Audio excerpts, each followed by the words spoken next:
Hello wears, அந்த காலத்துல இருந்து இந்த காலம் வரைக்கும் மாறாம இருக்க ஒரே விஷயம் பழமொழி தான். பட் அந்த பழமொழியோட உச்சரிப்பும் அர்த்தங்களும் தான் மாறிடுச்சு. அப்படிப்பட்ட சில பழமொழிகளும் அதோட கரெக்டான அர்த்தங்களும் பார்க்கலாமா? ஃபர்ஸ்ட் ஒன், யானைக்கு ஒரு காலம் வந்தா பூனைக்கு ஒரு காலம் வரும். இது எதுக்கு சொல்லுவாங்கன்னா, மத்தவங்களுக்கு ஏதாச்சும் சாதகமா நடந்துருச்சுன்னா உனக்கு ஒரு காலம் வந்துச்சா, சரி எனக்கு ஒரு காலம் வரும் அப்படின்னு சொல்லுவாங்க. பட் அது உண்மையான அர்த்தம் கிடையாது.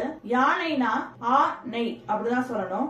பசு நெய் தான் அர்த்தம். பூனைன்றது பூ நெய். பூ நெய்னா தேன் அர்த்தம். சோ பசு நெய் சாப்பிட்டா உடம்பு நல்லா கொழு கொழுன்னு வரும், நல்லா வெயிட் போடும். சோ அதை நிறைய சாப்பிட்டு நல்லா வெயிட் போட்டதுக்கு அப்புறம் ஒரு காலத்துல தேன் சாப்பிட்டு நம்ம உடம்பு குறைக்கிற நிலைமையும் வரும். இதுதான் உண்மையான அர்த்தம். அடுத்து, கழுதைக்கு தெரியுமா கற்பூர வாசனை.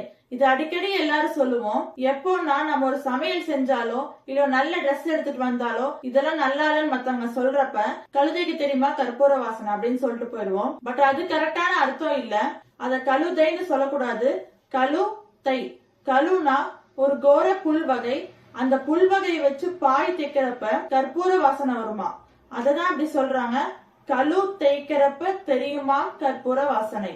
இதுதான் கரெக்டான மீனிங். அடுத்து, நல்ல மாட்டுக்கு ஒரு சூடு. இது எப்ப சொல்லுவாங்கன்னா, ஒருத்தவங்க தப்பு பண்ணிட்டாங்கன்னா நான் உனக்கு ஒரு டைம் தான் சொல்லுவேன், நீ அடுத்தெல்லாம் சொல்லிட்டே இருக்க மாட்டேன், நல்ல மாட்டுக்கு ஒரு சூடுதான் அப்படின்னு சொல்லுவாங்க. பட் அது கரெக்டான மீனிங் இல்ல.